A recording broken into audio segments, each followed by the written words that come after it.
నమస్తే welcome to BRK news. ప్రస్తుతం ఈరోజు గణేష్ నిమజ్జన కార్యక్రమం జరుగుతోంది సిటీ అంతటా, అదేవిధంగా అన్ని స్టేట్స్లో కూడా, ముఖ్యంగా తెలుగు రాష్ట్రాల్లో. మరి ఈ సందర్భంగా ఆ గణనాథుని స్మరించుకుంటూ కొన్ని పాటలు పాడుకోవడానికి మన స్టూడియోలో ఉన్నారు ప్రముఖ సింగర్స్ సాయి సరియు, అదేవిధంగా Haripriya and Vallabha. Welcome to show. First of all గణపతికి సంబంధించింది, గణపతి అయినా కాకపోయినా మనం ఫస్ట్ ఆఫ్ ఆల్ ఆ గణపతిని స్మరించుకుంటూ స్టార్ట్ చేసుకుంటాం. అలాంటిది నిమజ్జన కార్యక్రమం, దానికి సంబంధించి ఒక చక్కటి పాట స్టార్ట్ చేసుకుంటాం.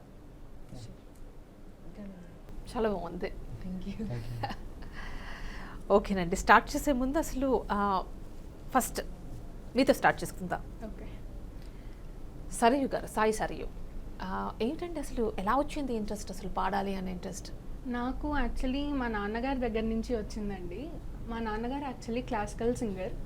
సో నాకు చిన్నప్పుడు పాడుతూ ఉంటే నాకు కూడా నేర్పించవా నాన్న, నాకు కూడా నేర్పించు అని అంటూ ఉంటే సరి గామ అని నాన్న నేర్పిస్తూ ఉండేవాళ్ళు. నాకు సరిగ్గా పలికేది కాదు. సో అలాగా నాన్న యాక్చువల్లీ భజన్స్ ఎక్కువ పాడతారు, కర్ణాటిక్ సింగర్. సో అలా భజన్స్కి వెళ్తూ నాకు అలా అలవాటు అయిపోయిందనమాట. నాన్న పక్కన కూర్చొని పాడుతూ ఉండడం, అలా ఏదైనా కొత్త పాటలు నేర్చుకుంటూ ఉండడం. అప్పటి నుంచి ఇంకా నాకు 10th స్టాండర్డ్ నుంచి నా స్కూల్ నుంచి నేను సోలోగా పాడడం స్టార్ట్ చేశాను. అండ్ మీరు హరిప్రియ, మీకు ఎలా వచ్చింది ఇంట్రెస్ట్? లైక్ అమ్మ నాన్న ఇద్దరు మ్యూజిక్ ఫీల్డ్లోనే ఉన్నారు, అండ్ అమ్మ మ్యూజిక్ టీచరు. సో అలా ఇంకా ఇంట్లో కొంచెం ఫ్యామిలీలో ఆ మ్యూజిక్ ఉంది కాబట్టి చిన్నప్పటి నుంచి ఐ స్టార్టెడ్ సింగింగ్. ఆ సింగింగ్ అనేది ఇప్పుడు ఇండియన్ ఐడల్ వరకు వెళ్ళింది. God's grace. అండ్ వల్లభ, మీరు? అంటే చిన్నప్పుడు మా మదర్కి అండ్ మా ఫాదర్కి ఇద్దరికి మ్యూజిక్ అంటే చాలా ఇష్టం. అండ్ లైక్ వాళ్ళు నేర్చుకోవాలనుకున్నారు, బట్ నేర్చుకోలేకపోయారు కొన్ని కారణాల వల్ల. సో నా ద్వారా వాళ్ళ డ్రీమ్స్ని పర్సూ చేయడం కోసం లైక్ నాకు చిన్నప్పటి నుంచి మ్యూజిక్ నేర్పించడం స్టార్ట్ చేశారు. అంటే క్లాసెస్కి వెళ్ళాను నేను చిన్నప్పటి నుంచి. సో అక్కడి నుంచి స్టార్ట్ అయింది మ్యూజికల్ జర్నీ. మీరు కూడా టాప్ 8 కదా Indian Idol? Indian Idol. And ఇంకా వేటిలో కంటెస్ట్ చేశారు? జెమినీ టీవీలో బోల్ బేబీ బోల్ అనే షో వచ్చేది. సో దాంట్లో ఆల్మోస్ట్ 5 సీజన్స్లో పార్టిసిపేట్ చేశాను. అండ్ ప్రతి సీజన్లో ఫైనలిస్ట్ని, ఒక సీజన్లో టైటిల్ విన్నర్ని. And also super singer 9, Idea super singer 9 Maa టీవీలో వచ్చేది. సో దాంట్లో కూడా సెమీఫైనల్. అండ్ మీరు కూడా పాడుతా తీయగానే స్వరాభిషేకంలో కంటెస్ట్ చేశారు కదా, ఎలా అనిపించింది బాలుగారితో అప్పట్లో? లైక్ అది ఒక మాటలో అంటే అది కష్టం చెప్పలేను. అండ్ చెప్పాలంటే ప్యూర్ బ్లెస్సింగ్ అది. బాలుగారి పక్కన, బాలుగారు అలా నించుంటే ఆయన చూస్తే చాలు అనే ఫీలింగ్ నుంచి ఆయనతో పాడి, ఆయనకి కోరస్లు పాడి, తర్వాత ఆయన పక్కన నించొని పాడడం, ఇంకంతకు మించిన వర్డ్ నాకు తెలిసి నాకు ఏం పెద్దగా అవసరం లేదనిపించింది. లైక్ ప్యూర్ బ్లెస్సింగ్ అది. అంటే ఇప్పుడు అప్కమింగ్ సింగర్స్ ఎవరైతే ఉన్నారో వాళ్ళందరికీ అనిపిస్తూ ఉంటుంది, ఒక ఇన్స్పిరేషన్గా చెప్తూ ఉంటారు బాలు గారిని, బాలసుబ్రహ్మణ్యం గారిని. అండి అంతే, మ్యూజిక్ ఆయన ఒక గాడ్ అంతే. ఎలాంటి సజెషన్స్ ఇస్తూ ఉండేవారు? చూస్తూ ఉంటాం కదా మేము ప్రోగ్రామ్ టెలికాస్ట్ ఆయన ఉండేటప్పుడు. ఆయన మాకు నేర్పించింది ఏంటంటే ఒక పంక్చువాలిటీ.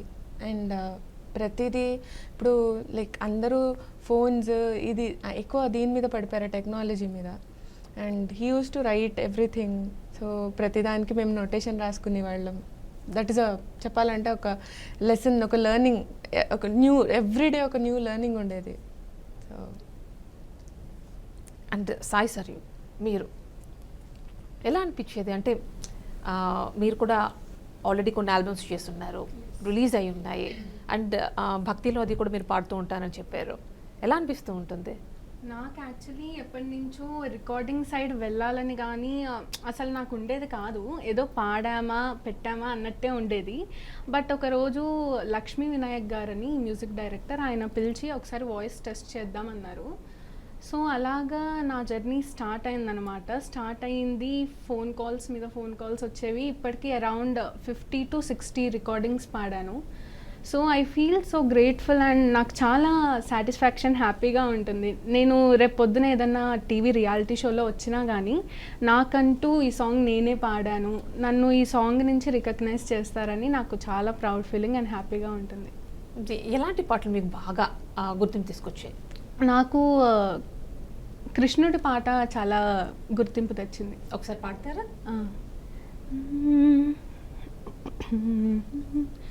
వెన్నె ముద్దలు ఎదురు చూస్తున్నవి. సారీ నాకు యాక్చువల్లీ లిరిక్స్ గుర్తులేవు. మీరు పాడిన వాటిలో ఇది కాకపోతే ఇంకొకటి.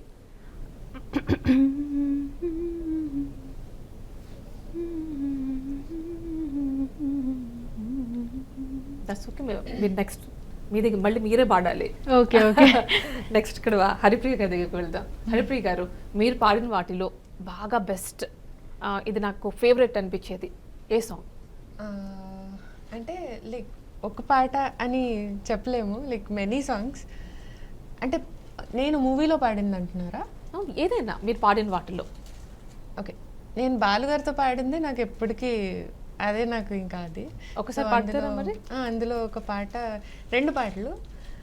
ఒకటి రవివర్మకి అందని ఒకే ఒక అందానివో, రవి చూడని పాడని నవ్యనాదానివో, రవివర్మకి అందని ఒకే ఒక అందానివో. క్రేన్ నంబర్, ఈ క్రేన్ నంబర్.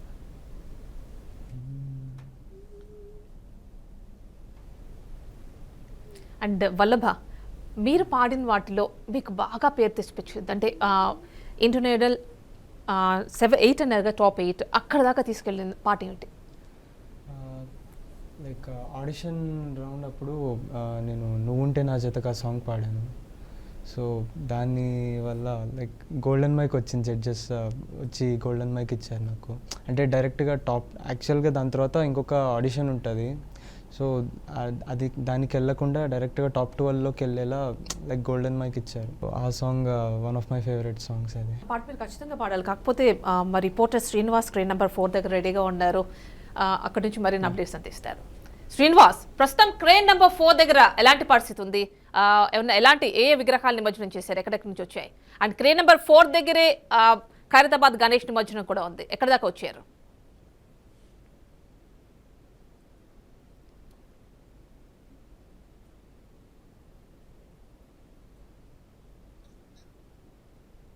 లైన్ కలుపుతున్నారు వాళ్ళు.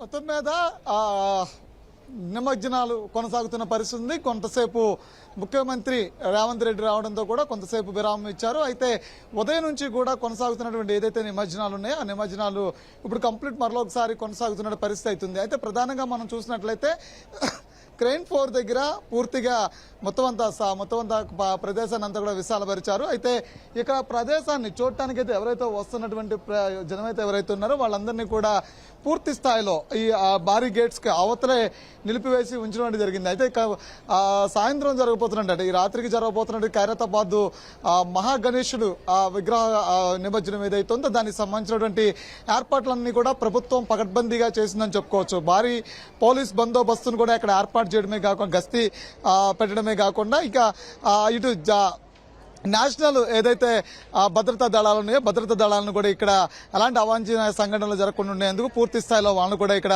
రంగప్రవేశం చేసినటువంటి పరిస్థితి కనిపిస్తూ ఉంది. అంతేకాకుండా ఇక్కడ డాగ్ స్క్వాడ్ తో కూడా పూర్తిగా ఈ ప్రదేశాన్ని కూడా పరిశీలిస్తున్న పరిస్థితి ఉంది. అయితే ముఖ్యమంత్రి రేవంత్ రెడ్డి కొద్దిసేపటి కిందటే మొత్తం అన్ని ఘాట్స్ ఇక్కడ ఉన్నటువంటి నిమజ్జనానికి సంబంధించినటువంటి ఏర్పాటు చేసినటువంటి అన్ని క్రేన్స్ ను కూడా పరిశీలించుకుంటూ వెళ్లారు. అయితే నిమజ్జనం జరుగుతున్నటువంటి విధానం ఏదైతే ఉందో ఆ విధానాన్ని కూడా పరిశీలించడమే కాకుండా ఇక్కడ ఉన్నటువంటి పటిష్టమైనటువంటి బందోబస్తు ఏర్పాటు చేసినటువంటి బందోబస్తు కావచ్చు, అదేవిధంగా కంట్రోల్ రూమ్ ద్వారా మానిటరింగ్ చేస్తున్నటువంటి పోలీసు సీసీ కెమెరాలకు సంబంధించినటువంటి అంశాలు కావచ్చు, ఇవన్నింటినీ కూడా పూర్తిగా పరిశీలించడమే కాకుండా ఇక్కడ ఏర్పాటు చేసినటువంటి మహా గణేష్ నిమజ్జనం చేయబోతున్నటువంటి ఏదైతే క్రెయిన్ నెంబర్ 4 ఉందో దాన్ని కూడా పరిశీలించారు. పరిశీలించడమే కాకుండా ఇక్కడ ఈ సాయంత్రం జరగబోయేటువంటి దీనికి సంబంధించి ఎక్కడా కూడా ఎటువంటి జనసంద్రోహం ఇక్కడ పోగొడకుండా ఉండేందుకు పెద్ద ఎత్తున భద్రతా ఏర్పాట్లు చేసిన నేపథ్యంలో కూడా ఇది కంటిన్యూ చేయాలంటూ కూడా అధికారులకు ఆదేశాలు ఇచ్చారు. అయితే మరో పక్క నుంచి చూసినట్లయితే కనుక ఉదయం నుంచి కూడా ఇక్కడ ఇదే దారి గుండా కూడా పూర్తిగా విగ్రహాల నిమజ్జనానికి మాత్రం